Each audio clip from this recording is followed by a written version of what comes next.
I just don't know what I'm going to see there. I'm excited to go and see clan systems in place. I'm excited to go to what they say is the origin of all things. I'm excited to see the Indian Ocean and feel Africa and the music and dance. Hope says I don't know anything until I land my feet on Africa. So it's time for Africa. Um, do, do, do, do. My grandson knows all the words. My English name's Kevin Best. So we're here on the porch of Steph Romaniuk in outside Perry Sound, the pilot of Odenaansan / the Share Power Project. We were doing the community energy study, and I posed the question, we knew how to solve the problems of housing and energy. We know how to do a unified utility approach to the community. We knew how to create a community corporation, but we were constrained by the chief and council system, the Canadian government system that was at play in Waugashig. And so I posed the question, I said, how can we have shares in a corporation that are owned by future generations? And the community economic development officer, the white guy, said, well, that's easy. You just have a trust. You just hold them in trust. And so that laid the thinking of having a grandmother's trust, or what became Odenaansan Dakanan, having an economic instrument that was served future generations and served the community, and specifically took self-interest out of it. Like the reason to do that, not to say that we shouldn't work and get compensated, but that there was a collective and that it was explicitly for the collective. So that what gave birth. And the name Odenaansan means village or the little place where my heart is.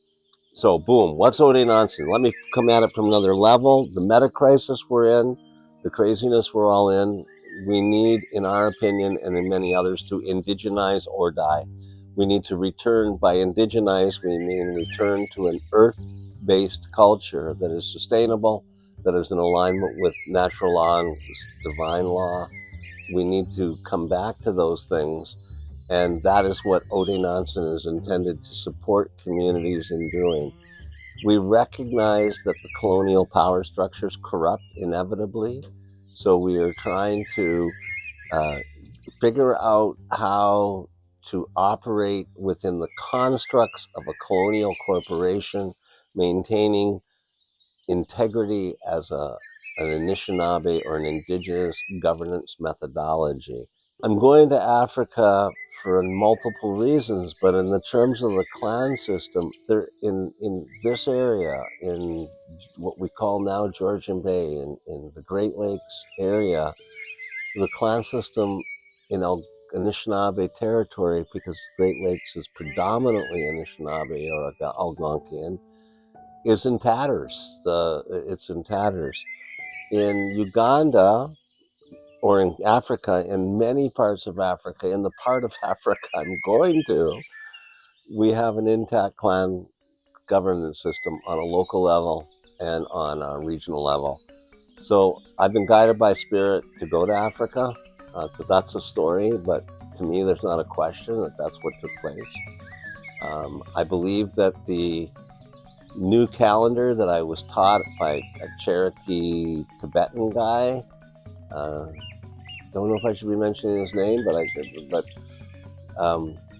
he said that the new calendar started this year, and I have reason to believe that we all will be received in Graceland. No, I have reason to believe that new calendar is starting on September 21st of this month, after 13 years at the end of the last cycle.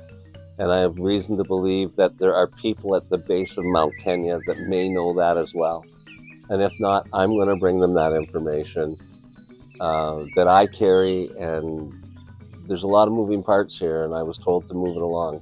So we've touched on Africa. We've touched on Odenaansan and Perry Sound. The other piece we need to try to create structures that maintain integrity. And so by creating and bringing in a big circle of Anishinaabe grandmothers and grandmother women, and having them inform policy, having indigenous-led policy in the Great Lakes area, starting in the Georgian Bay watershed, starting specifically in the Parry Sound District.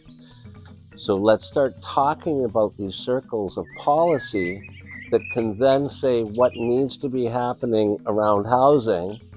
Let the non-native grandmothers talk about their concerns as well. There is the need, what has become very clear is there's the need for a voice in the conversation in this area that's indigenous or matricentric, where it's considering the needs of people and our mother, the earth. We can talk about that being development pressures. So there's a doctor has bought a golf course and wants to put up bougie real estate lots. Okay, can't stop that. That's not, people aren't popular. So how about green building guides? How about having development charges that take care of affordable housing and contribute to it? How about, there's lots of things. I don't know. I'm not a policy guy, but what I'm saying is the voices of the mothers, the voices of the women in this community need to be brought into a circle and given the opportunity under the guidance of Indigenous wisdom to start thinking about matricentric policy to ensure that as a starting point, that all the children and mothers are taken care of in the community. There's proper housing for everybody that wants it. There's enough food for everybody that wants it.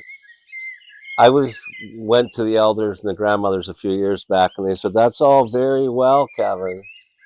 That's all very well, your 20-year plan, but there needs to be solutions starting to be worked on right now to feed the children, to house the children. You know, there's so many things we need to do to hurt the pain in our community, and that's the other part of Odenaansan is we can't just be about." We aren't. It's the yin and the yang. It's about fire and water. We want to light the fire and build a lodge for the conversations. We want to work on that, but we really want to make sure that the human side is taken care of.